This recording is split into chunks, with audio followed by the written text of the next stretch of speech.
Karen, I'm feeling pretty happy right now. Very good. Yeah. I don't know. How about you? Are you feeling happy? I'm feeling pretty good. Feeling pretty good? Almost the same as feeling happy? I don't know if I could ever be as happy as you. Well, here we are. We have the chance to do an awesome show. I have the chance to hang out with you even more. So, yeah, I mean, what's not to be happy in this whole situation? Well, since you put it that way. Well, if you've ever wondered how you can hack your own happiness and just have a constant smile on your face, this show is for you. Let's get into it.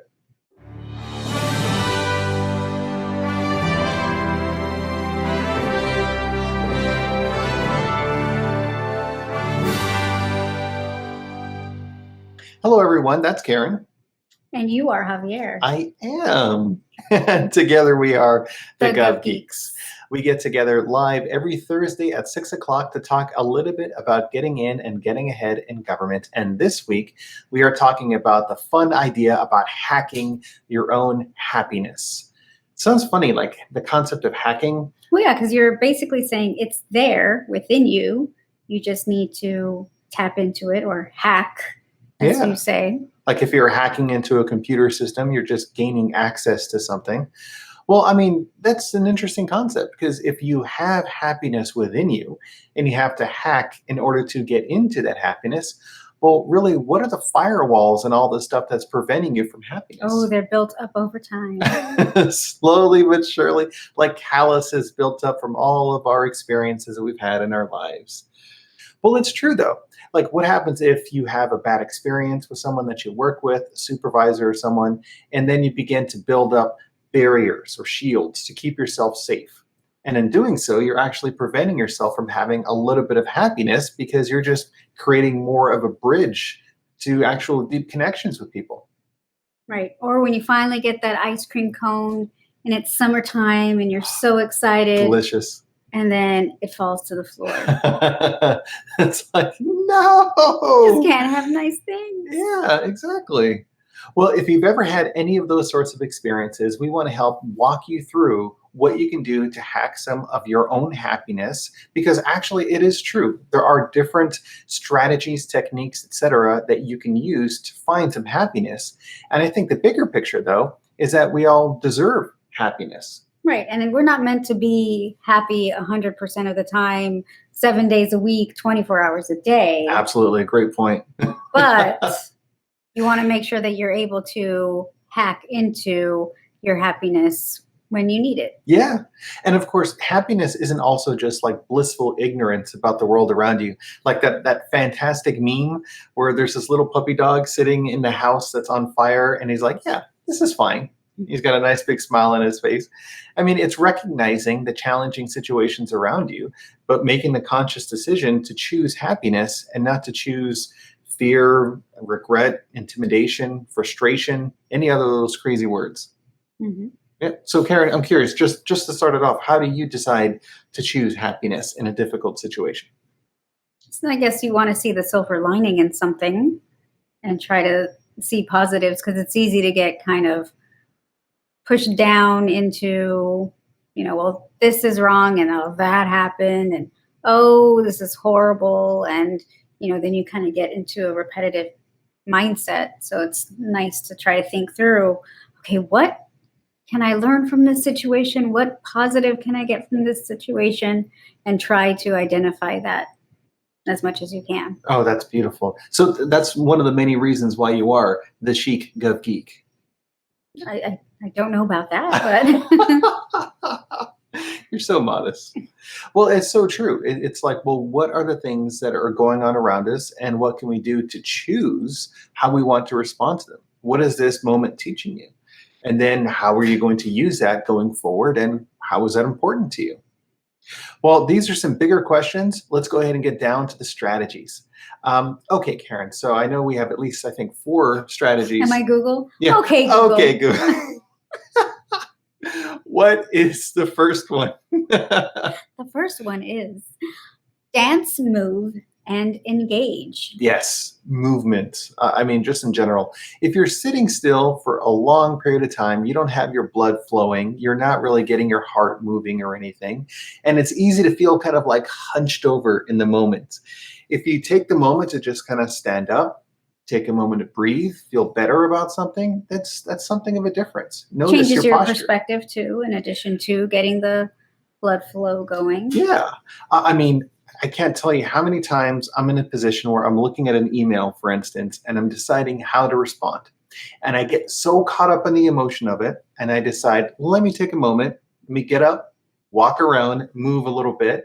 And then when I have the chance to sit down, I read the email again and realize maybe I was misinterpreting something, or maybe the tone I was using in my response perhaps wasn't the best one. I think we've all been there. Yeah, we have. And another thing is, this is also great if you like to exercise and you being physically fit and all of that great stuff. To be honest, I personally could do a little bit better of a job of that, honestly. But really, I mean, you don't have to say, I'm going to go outside and run a mile in order to feel good. Just like listen to some music, feel good, kind of be one in the moment. Oftentimes, I have music playing in my head, so I'm just able to just kind of dance to it. Your own theme song. I do. Be great to have my own theme song. The oboes playing. Oh yeah, exactly. Just like in the West Wing, having these strong emotional things.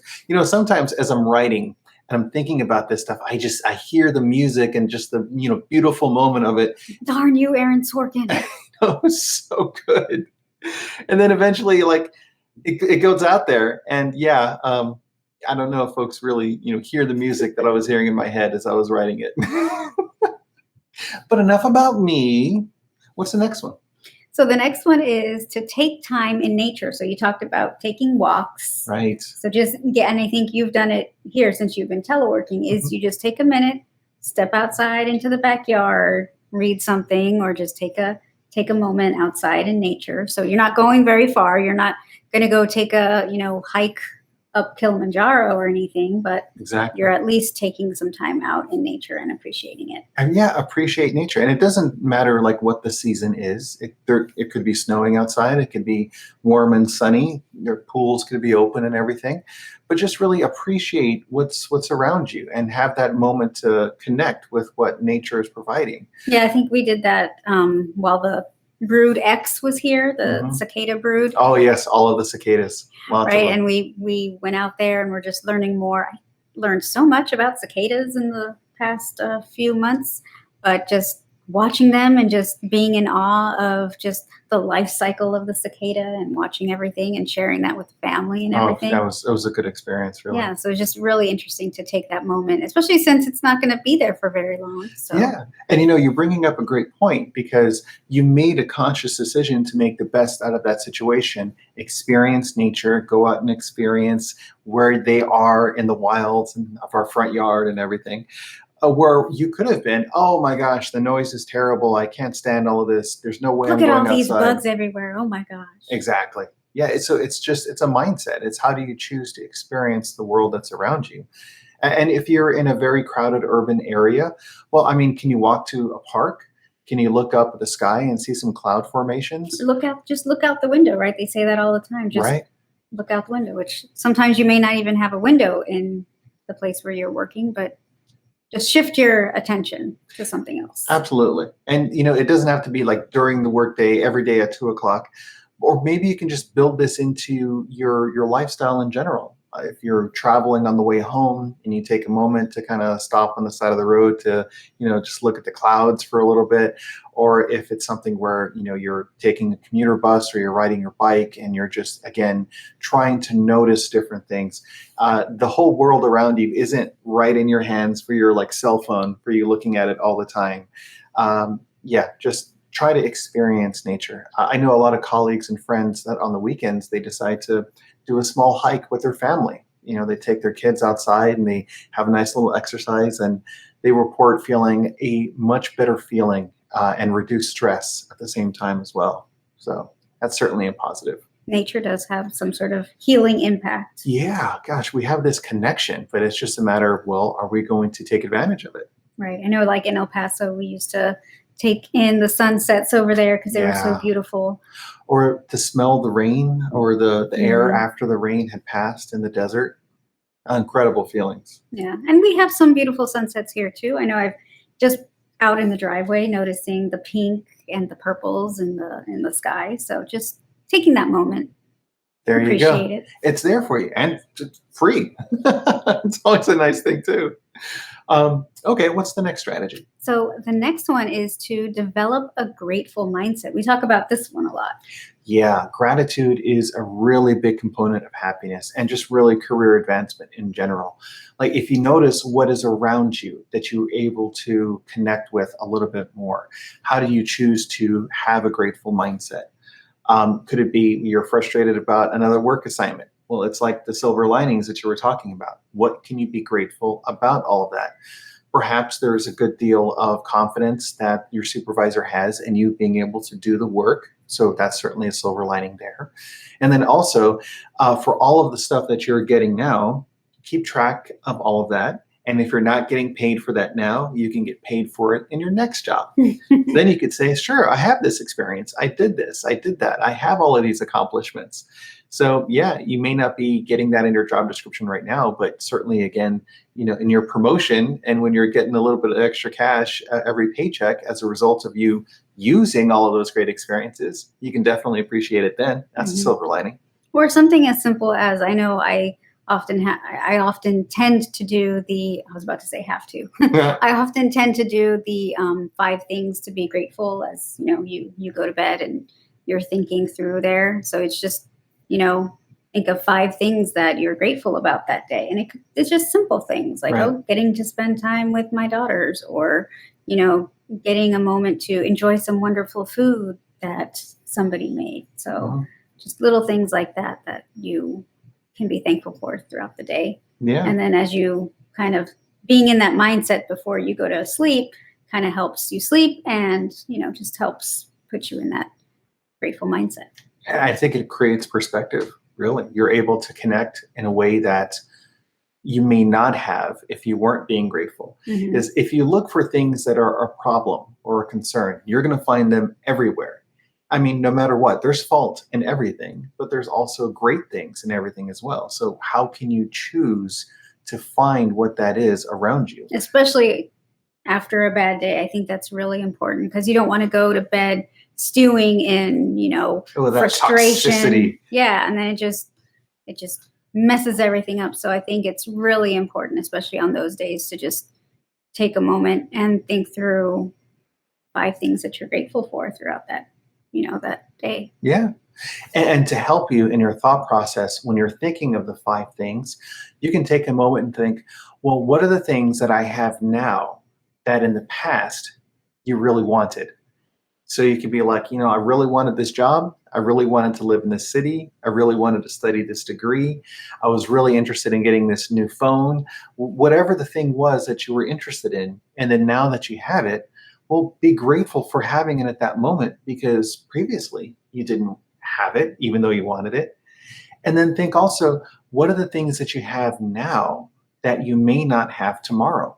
So if there's family in your life that's getting ready to leave and go to college, or they're getting ready to accept a job, kids are growing up, if you have access to your parents and other family members that are a little older, well, I mean, you have them here in your life right now, and nothing is guaranteed, for any of us. So be grateful for what you have in that moment, Mhm. and then also just realize, just in general, on that term about age and everything, is that old age is a privilege denied to many. So if you are able to stand and you can feel the floor underneath your feet or breathe the air, I mean, there's just so many things that's around you that you can just really appreciate. Because at the end of the day, if you're thinking, oh man, this one email, and you totally get fixated on it. I know I keep Mhm. going back to emails. Mhm. But if you fixate on it, that can ruin your whole day. But you can choose not to be fixated on it. Mhm. I don't know, Karen, from your experiences, thinking about what you have now and potentially what you're not going to have tomorrow, what are some of the things that really kind of resonate with you in your life about what you are grateful for? Well, I think we've kind of gone through some of it already where we had kind of a health scare, and taking into perspective things that I was not able to do, and now being very grateful for the ability to do those things, I think Sure. is a big thing. Just knowing that it could be taken away very easily. So Mm. I think just realizing that, and also just putting things in perspective as far as being grateful for the things you do have. Even though some things might be frustrating, it's, you know, you want to make sure that you're focusing on the positives. Right. Focus on the positives. Like, I mean, when I experienced my appendix bursting or getting perforated and everything, I mean, that was a traumatic experience for you as well. And not just me physically, obviously, but yeah, just going through all of that. And now here I am sitting right next to you, live with everyone. This is just an interesting thing that we can have now. Whereas before, we didn't know if we were going to have that. Mhm. So yeah, and you all may have experienced something similar as well in your life. So really, what are the things that you can develop some gratitude around having and put things into perspective? Well, what's the next one? We have one more, right? Right. So actually, we have two more. Oh, we have two more. Here we go. Yes. So the next one is build time for your joys.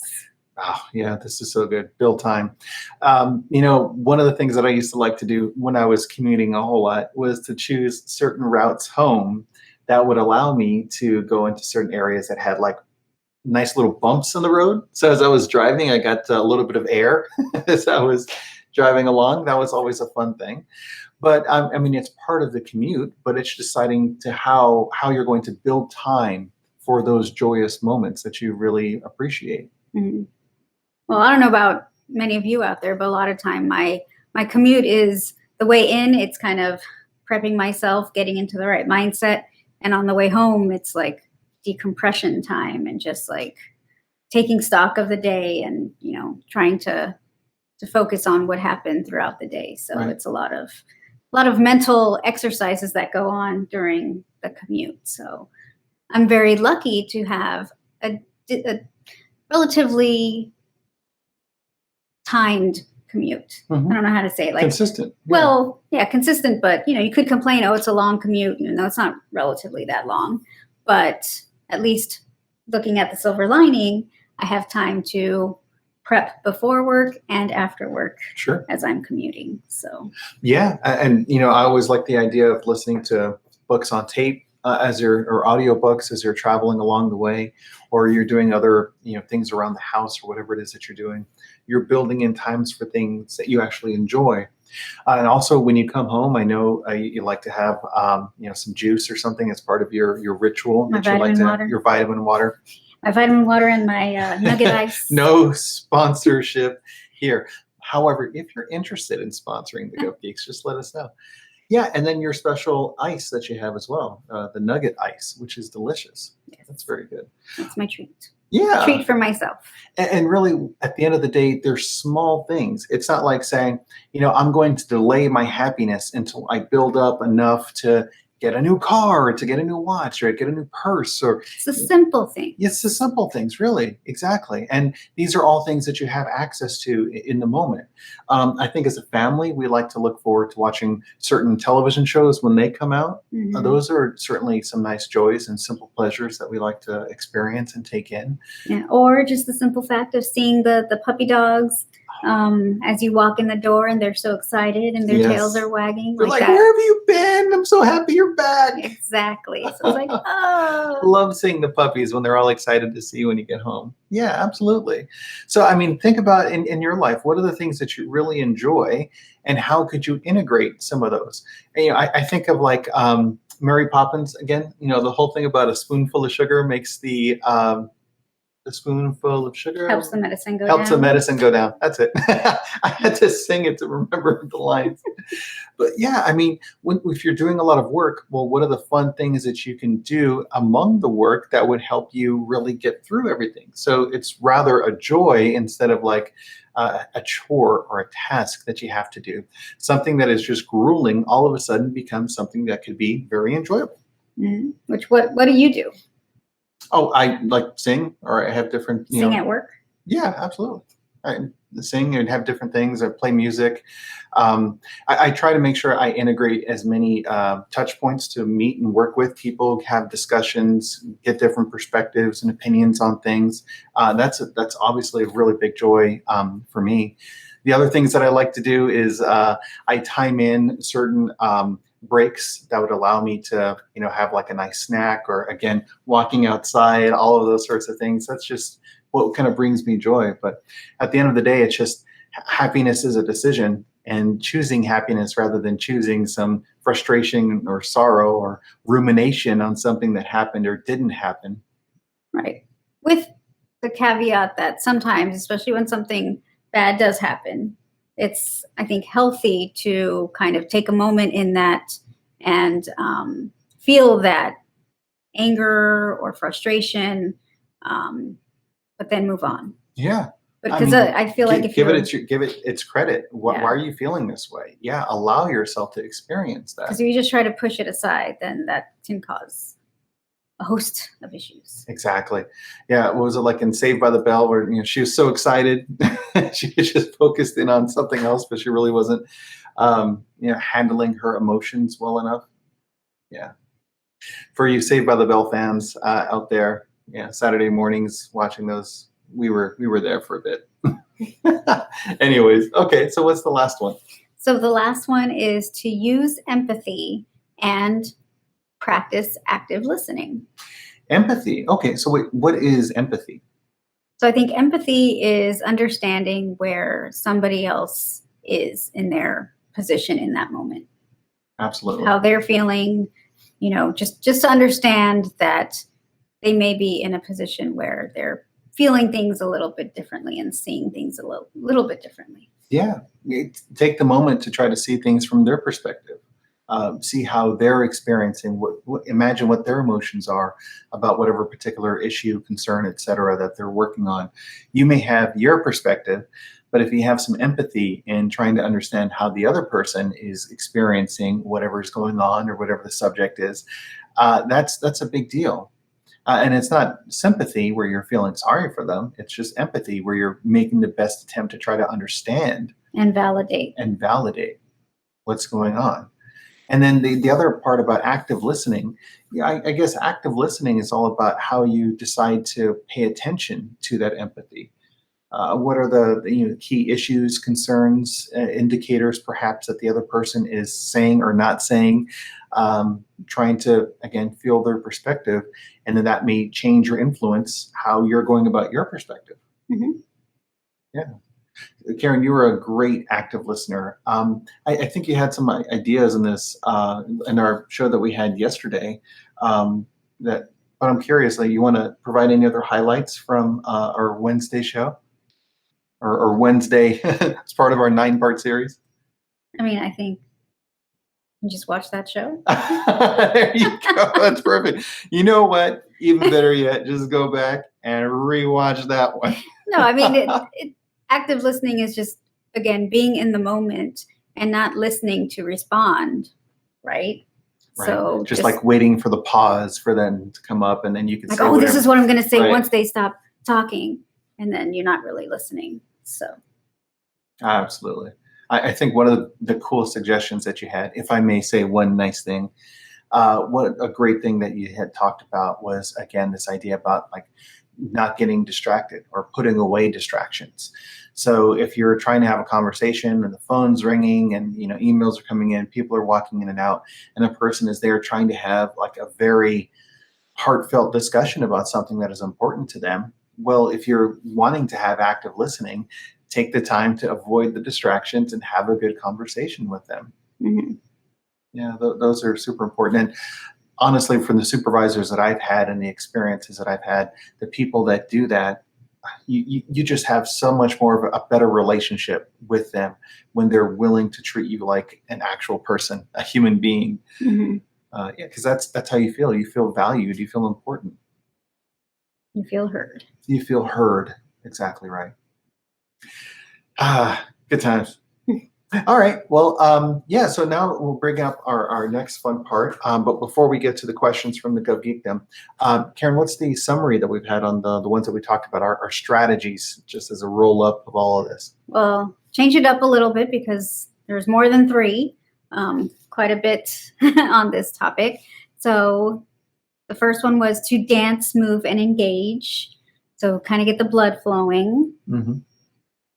And then the second one was to take time in nature and then develop a grateful mindset and build in time for your joys.